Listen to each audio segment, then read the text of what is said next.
Hello and welcome to episode 18 of Mass Mayhem. And I wish this show was over already. I am your host, Steve J. and Mike. Joining me is Toon Master Tim. Hello, everybody. Good to be back again with you this week. Yes, that is right. And this week, thankfully, we only have 2 episodes to review. I love this schedule that Optimus Solo put together with 3 and 2, 3 and 2. That way, it doesn't feel like my head is going to explode after 2.5 hours of recording 2 different podcasts. Yeah, and it works out well, too, because on the DVDs, at least most of them so far have 5 episodes on them.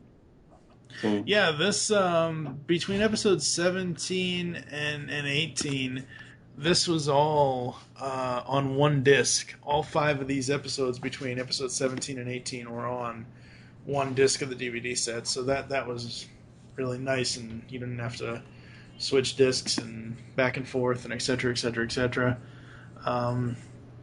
So we're gonna get to the episodes after this. Lee, did you say no one has been in the village since that night?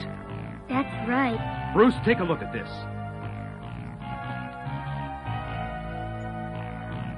What is it, Dad? Something that looks a lot more like tread marks than scorpion tracks. Perhaps our monster is simply a vehicle in Scorpion's clothing? Yeah, or else it was driving.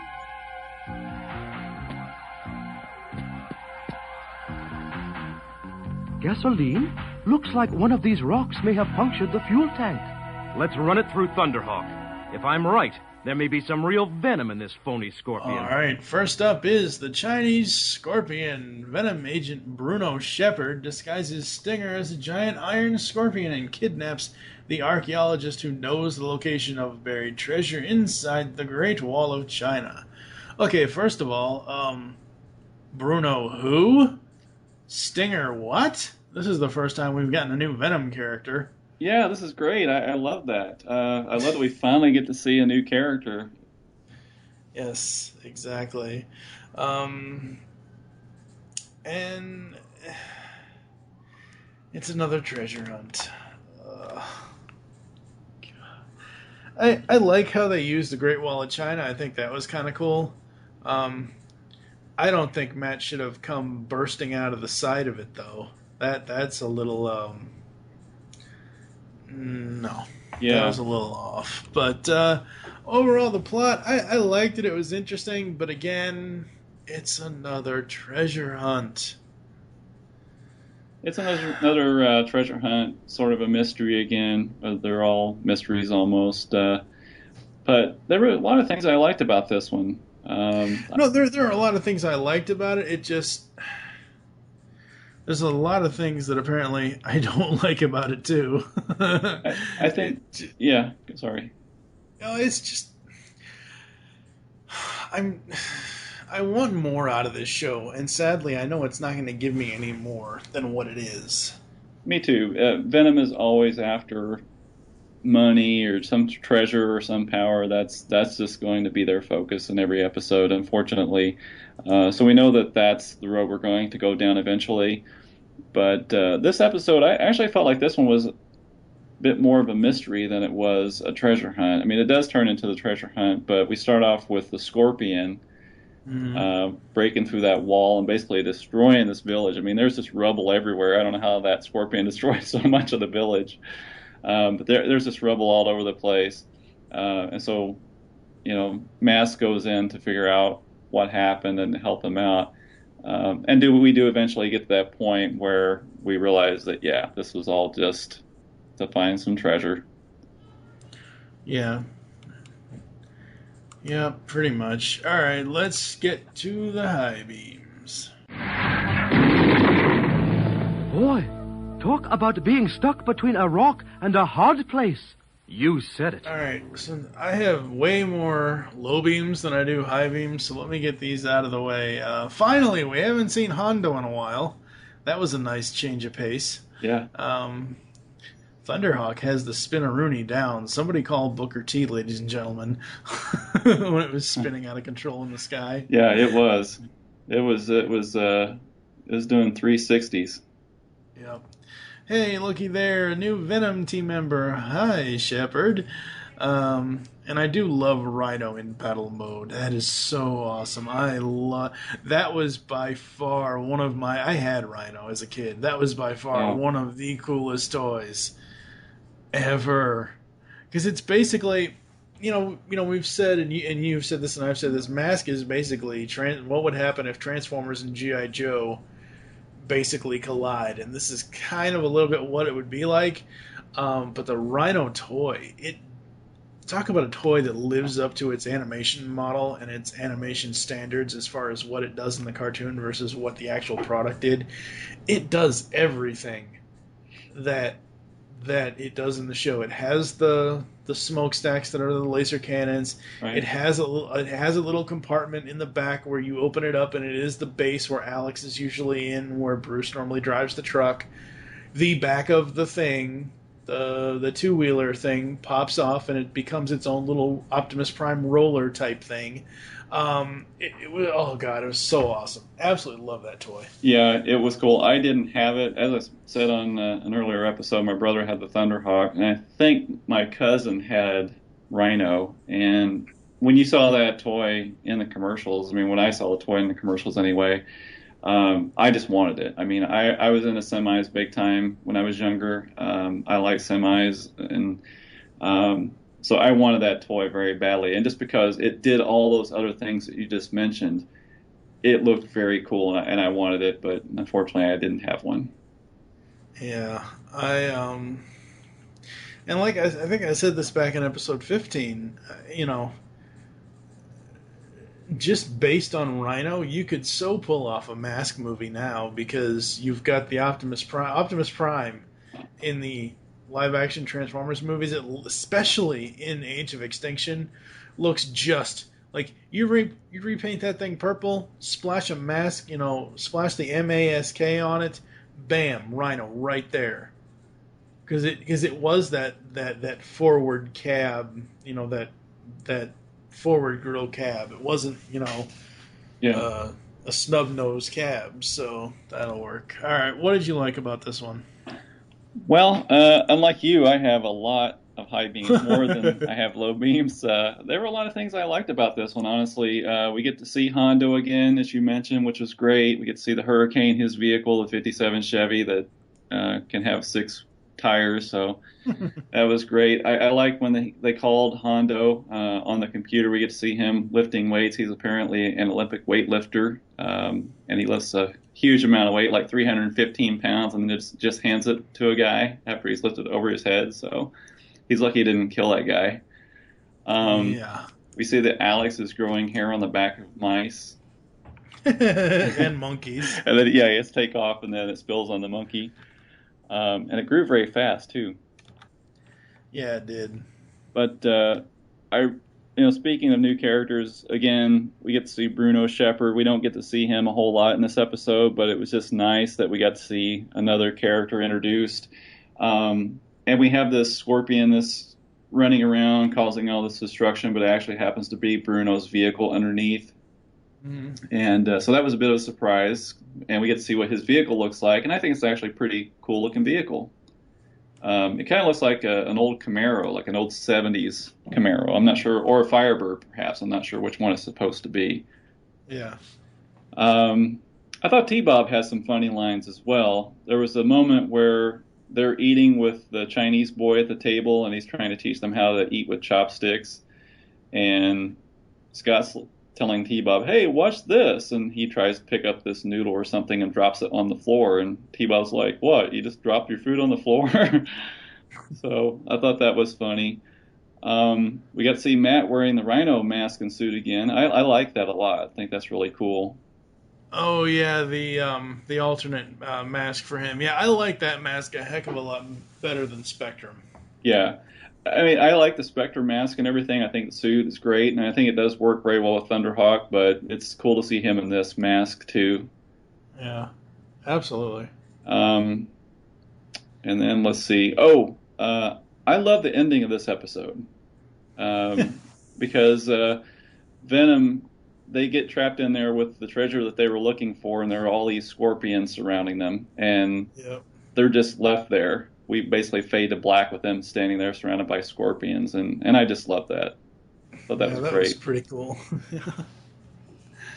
Yeah, it's going to be interesting to see, which I know they won't ever do this, but well, actually they don't do this. Even in this episode of the podcast, when we get to Riddle of the Raven Master, I'm going to ask the question: how the hell did they get out of that pyramid? Yeah. Yeah, because they were stuck in there, and I think we actually see a brief shot of M.A.S.K just driving away. Yep, pretty much. All right, let's get to the low beams after this. What's it going to do? It wants to bury us. All right, for low beams, you said you don't have much, and I know I have a lot of them, so what are some things that you don't like about this one? Letting me go first on the low beams, get mine out of the way. Okay, well, the plot has the weak point of basically throwing in this treasure hunt. I think that really is one of the things that weakened the episode a bit. We didn't really need to have this in here. Well, maybe we had to have something in here, I suppose. But I thought the addition of this lost treasure of Kubla Khan was just weak. I mean, there was enough going on during the episode that I just didn't really care about the treasure. Yeah. They just kind of threw that in there, but it did give us that great moment at the end, so I'm not going to fault it too much for that.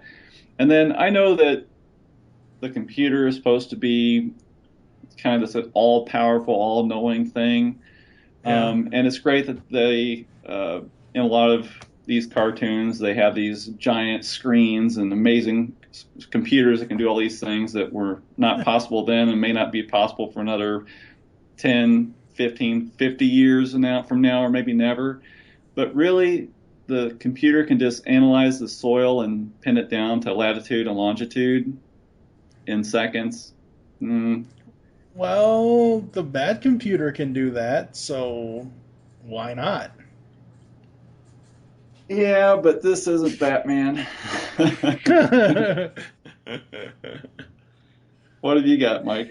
I think it's more so not necessarily what would really have that I would have a problem with that is not necessarily pinning the location down of where the soil came from, but the fact that the computer knows it is from Venom's vehicles. That's what I would have the problem with right there. Yeah, there's another moment, maybe it's in the next episode, where it can analyze hair as well and tell us it's Vanessa's hair. And yeah, that's the sort of thing I'm talking about.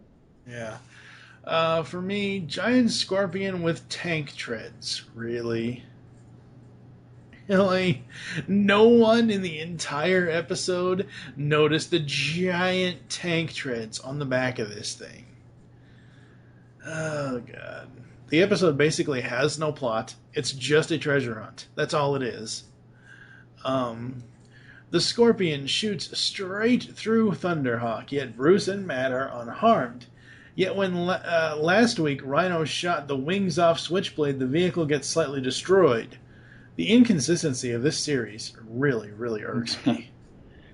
like seriously, the Scorpion shot right through Thunderhawk, right through the friggin' windows. Bruce and Matt should both be dead. Man, I'm trying to think. I guess I didn't catch that. I mean, the one thing I did catch was Thunderhawk when it was all busted up from coming out of the Great Wall of China because it got trapped in there. Venom trapped it in there, and it was all busted up. But they did acknowledge what damage that would do to Thunderhawk. But I don't remember. Yeah, I don't remember the shot of Rhino. I'll have to go back and check that out. Oh no! Rhino was another episode.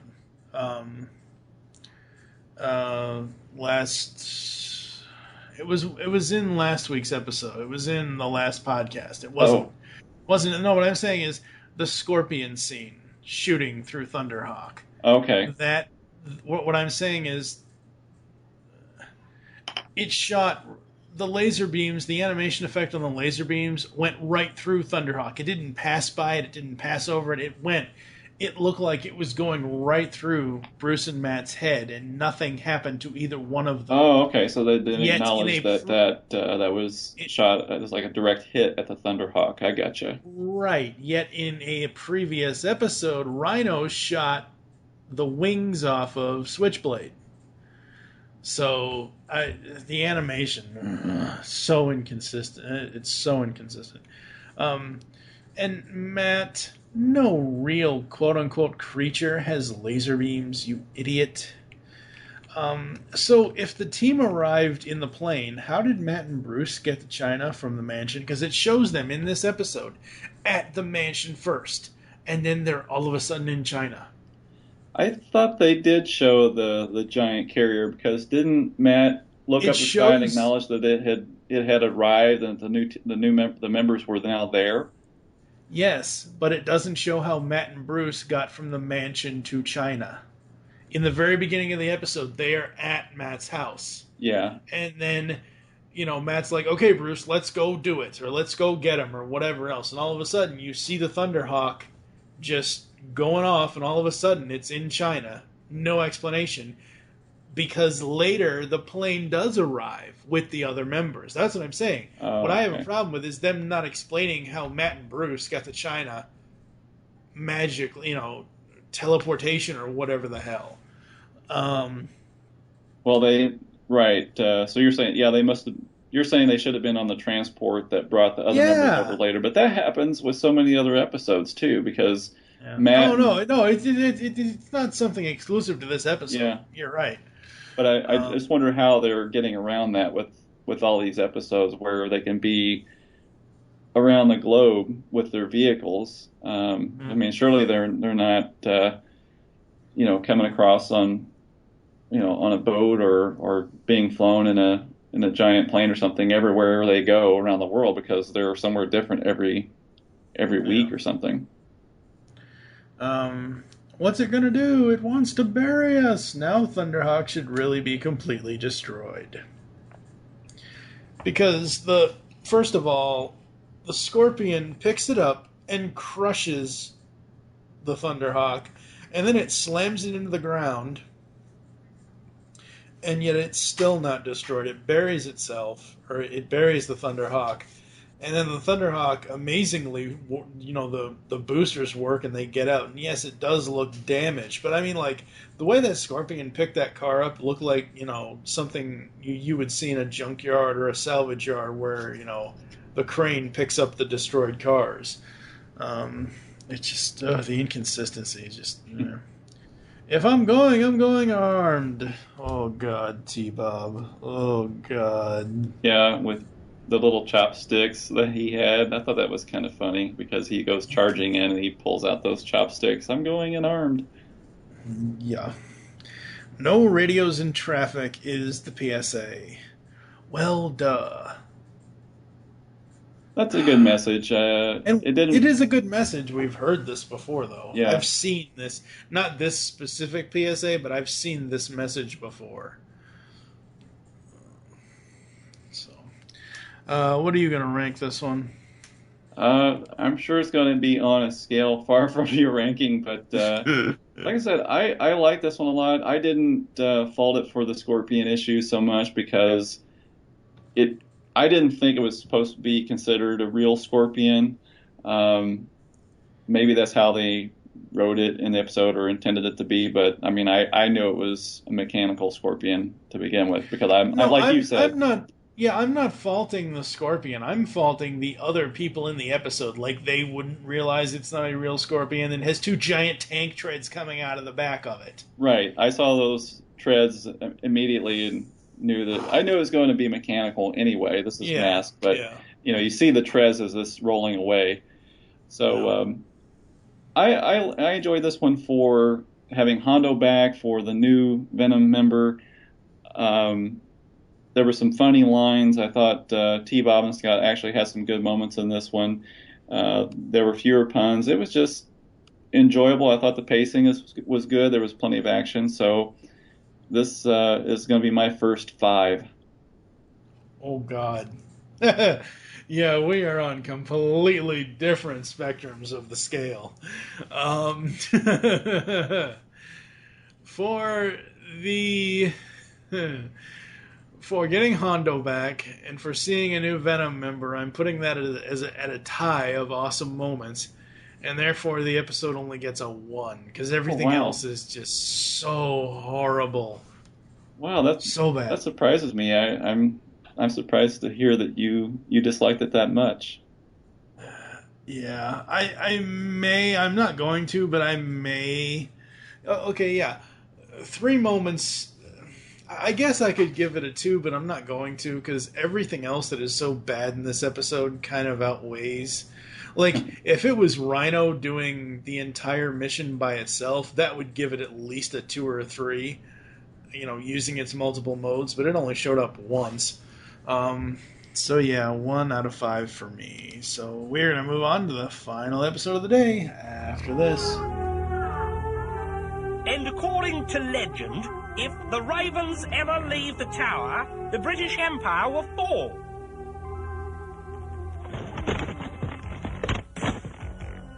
Hey! He can't fly. That's correct, lad. The tower ravens have clipped wings. That's how we guarantee the safety of the Empire. Then it couldn't have been the tower ravens who attacked that yeoman warder at the ceremony. Those airborne ravens are a bad omen. Birds of a bad feather flock together. Someone trained those birds to attack the yeoman warder. You're right, Bruce. If only we had some clue, maybe we could solve the mystery. Would this help?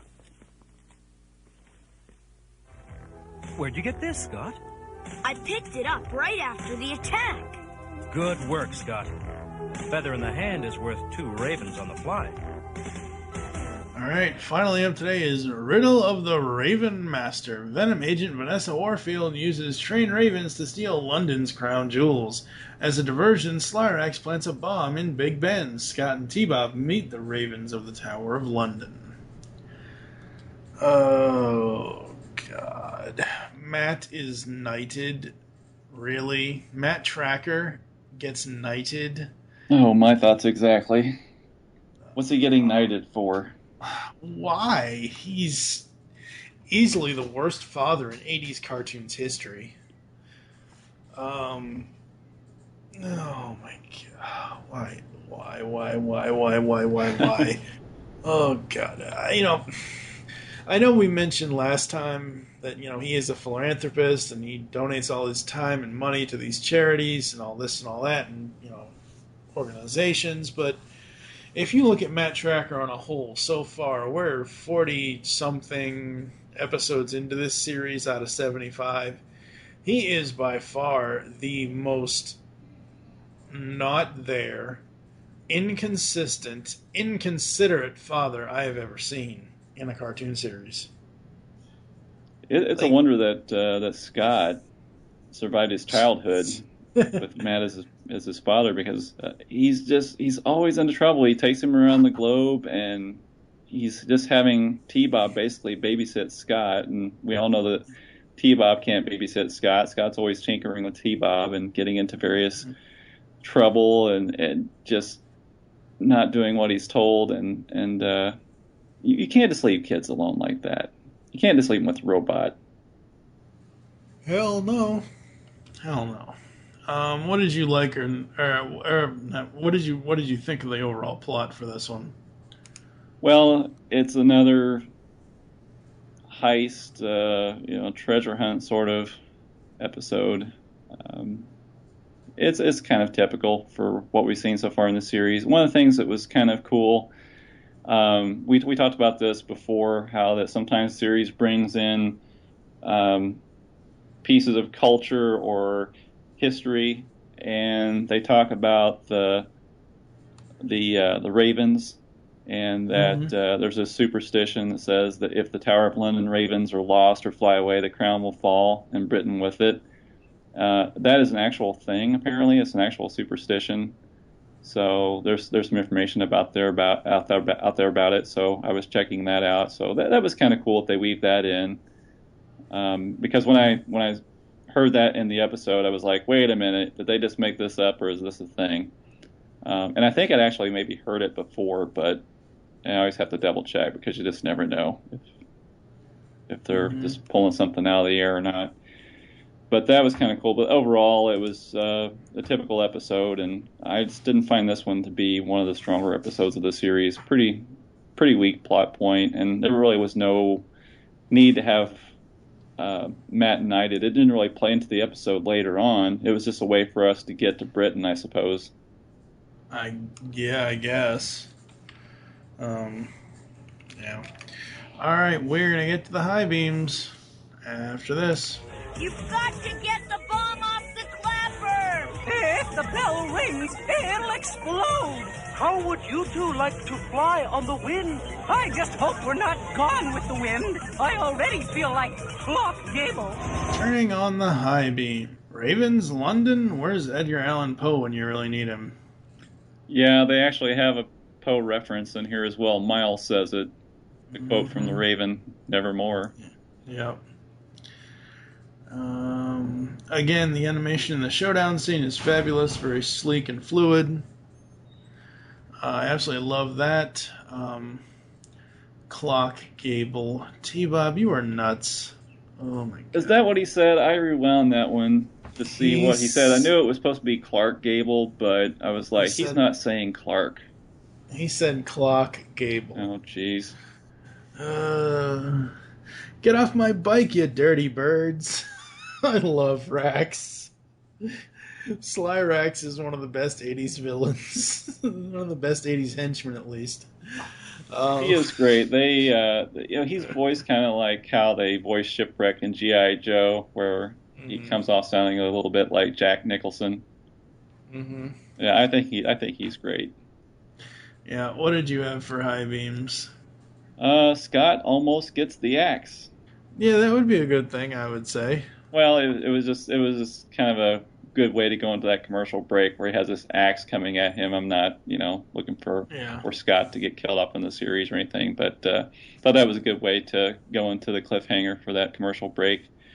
Again, referencing some history in the show, I'll give it some points for that. And then I'm not sure whether to count this as a high beam or a low beam, but Vanessa trained ravens to assist them in stealing the crown jewels. Mm-hmm. Yeah, that's a little questionable. Yeah, I wasn't sure how to count that one necessarily. I kind of like the idea, but then again, it's so far-fetched, I'm not sure. Yeah. So. All right, we're going to hit the low beams after this. And so quote the ravens nevermore. All right, for the low beams, there are way too many bird puns in this episode. Way too many. Agreed. So Scott's sweater gets caught on a hook.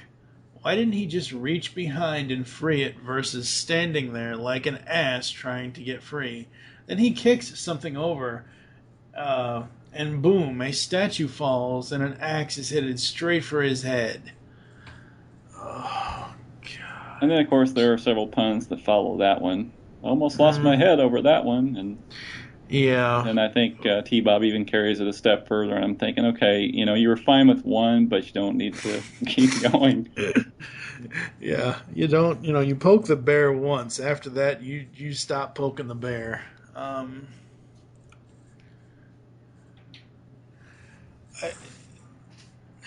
I know that Miles and most of the Venom agents know Matt Tracker's voice, or they.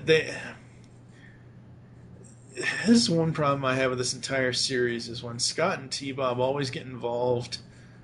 Dad Scott, Scott Dad, and why? There are times where Scott will just say Scott to Mask, Scott to Mask. This time he says Dad, Scott to Dad, Scott to. It's just one of those little things that it didn't really take a point off for me, but it's just one of those little things that irks the crap out of me. It was a little weird when Matt was calling back to Scott saying, "Yeah, Dad to Scott." Yeah, it was a little strange too. I don't think this was a vocal error. I don't think it was it might have been an animation error. I don't know. But after Alex grabs the jewels, he already has the jackrabbit on. He's flying around in the air. And he says Jackrabbit on again, but the thing was already on.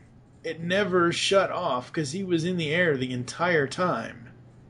Can I just say... Yeah. Yeah. Can I just say, I don't like Alex's mask.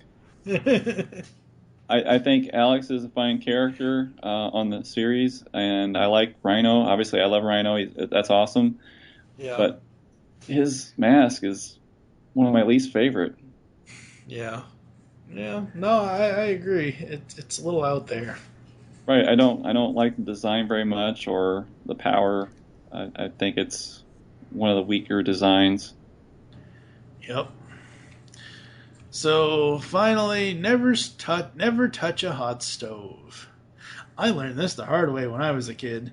Did you really? Yes.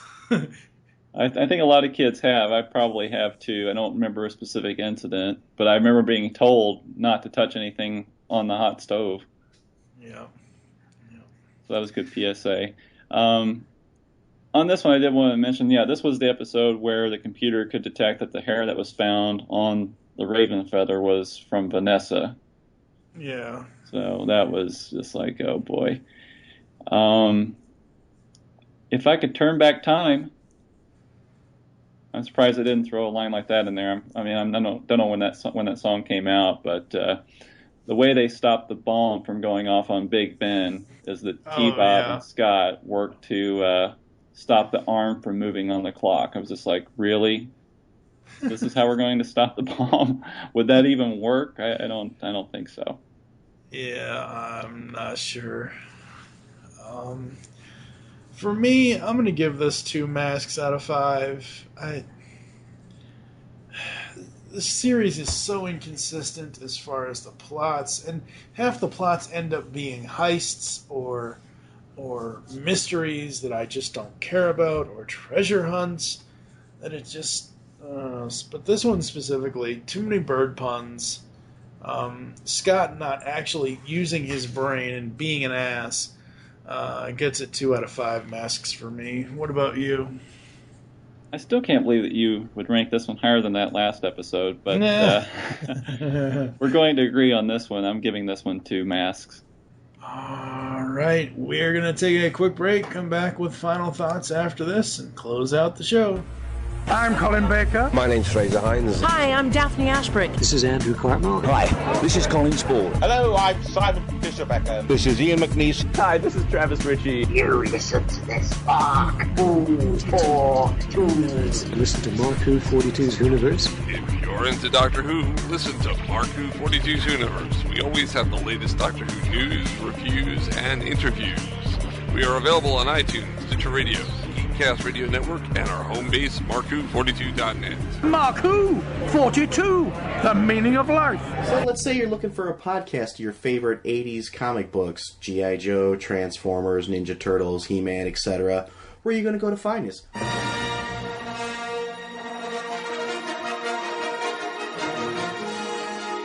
Welcome to Star Joe's Podcast. I'm your host, Ryan. And I'm Chuck.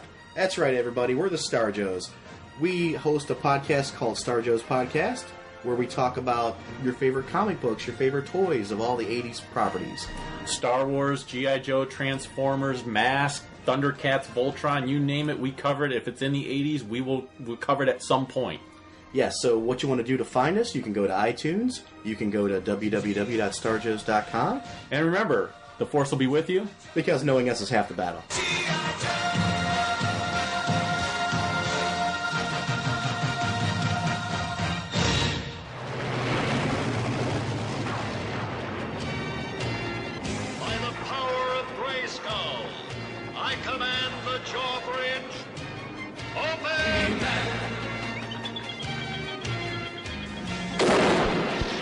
Yes, that's right. We have traveled to Eternia to enter Castle Grayskull. Join Optimus Solo and TFJ and Mike as they find themselves telling tales of Eternia. We cover all things He-Man in this 45-episode-long podcast. You can find us on iTunes and www.geekcastradio.com. By the power of Grayskull, we all have the power. All right, folks, we are back. So far, this series is episode of the week. villain plot of the week. As I said last time in episode 17, there is zero character growth in any of the characters. There's zero character development in any of the characters. It's like they're all just stuck in a time capsule. And I'm not even comparing this to today's storytelling of animation at all. I'm comparing it in the moment, at the time that this was happening. As we've already said in this episode and in episode 17, there were many other cartoons at this time that were actually telling stories and not just doing bland treasure hunts every single week. Any other final thoughts before I close it out? There's more that they could do with the show, and it's unfortunate that they didn't, because there were a lot of cool concepts here. We've said it before, and I'm sure we'll say it again, how it does become very redundant. Hopefully in the future there'll be some more variety, bringing in some more characters perhaps, and sure, the plots probably won't be much more than what we've seen, which is, there's a treasure hunt, there's some reason for Miles to pick up some artifact or steal some money somewhere. But maybe at least we can get some variety in the characters and some more interesting plots. I like the Scorpion thing. I actually thought that was it was different to see that rather than just the Venom vehicles or something. But yeah, there's just too many of these plots that are just about treasure hunting and things we've seen a million times before. So, sorry if we're starting to sound a bit redundant here, but that's just what we've been dealt with, folks. That's what the show is. It's redundancy all over. And the thing is, as we said before, you can look at shows like, G.I. Joe, I think, is another good example where you have a plot of the week, and there are a lot of shows that were like that back in the 80s, as you alluded to, or even something like Muppet Babies. It's the same sort of thing every week, but they made it interesting. It wasn't just the same old tired plot. They found some way to make it interesting. One of my favorite shows was The Real Ghostbusters, and they came up with creative ways to catch the ghosts. They came up with great designs for the ghosts and things like that, but they also came up with interesting ways to catch the ghost. It wasn't always just about throwing down a trap and blasting it with a proton gun. And with M.A.S.K, they don't find a lot of interesting ways to handle where they're going with the plot. And then, like I said before, we have just so few characters to work with. Whereas G.I. Joe, you had a lot of different characters, and each of them had very unique personalities and things, and a lot of these characters are kind of flat. We don't, like you said, we don't really get much character development. We don't really get to know much about the characters. We just know that Matt is like this squeaky clean leader type, and Miles is just an evil guy and has a bunch of evil horsemen, and that's about the gist of it. We don't really get much background on any of the characters to really care for them very much. Or get invested in them. There are small moments between like Vanessa and Rax where they have banter between them, and I like that. There are small moments between Matt and some of his M.A.S.K members that I like, but overall, it's not a series that is forward moving at all. It's just stuck in a time capsule. Yeah. Thank you for joining us here on Mass Mayhem. There are also ways to get in contact with us or leave feedback for the show. Visit the website, geekcastradio.com, where you can comment on this and all of our other episode posts. You can also check out the entire site is revamped, all new, fully interactive. Send email to feedback@geekcastradio.com. Put in the subject line, Mass Mayhem. Leave the show's feedback on iTunes. Please do this. Follow us on Twitter. Mine is TFG Mike. You can also follow at Geekcast Radio for all the other network updates. What is your Twitter? Tim Silvers. Become a fan on Facebook. Go to facebook.com/Geekcaster Radio Network. Call the voicemail line. Tell us the show you're leaving the message for and your name. 502-526-5821. We hope you enjoyed this episode of Mass Mayhem and wish you'll be joining us next time when we'll be covering 3 more episodes from M.A.S.K. Season 1, those being The Spectre of Captain Kidd, The Secret of the Stones, and The Lost Fleet. So all three are treasure hunt mysteries. Great. For now, I'm TF2 and Mike with Toon Master Tim. Thank you for listening. Until next time, podcasting is the ultimate weapon. No night school for me. I've got my own suit of armor. Illusion is the ultimate weapon.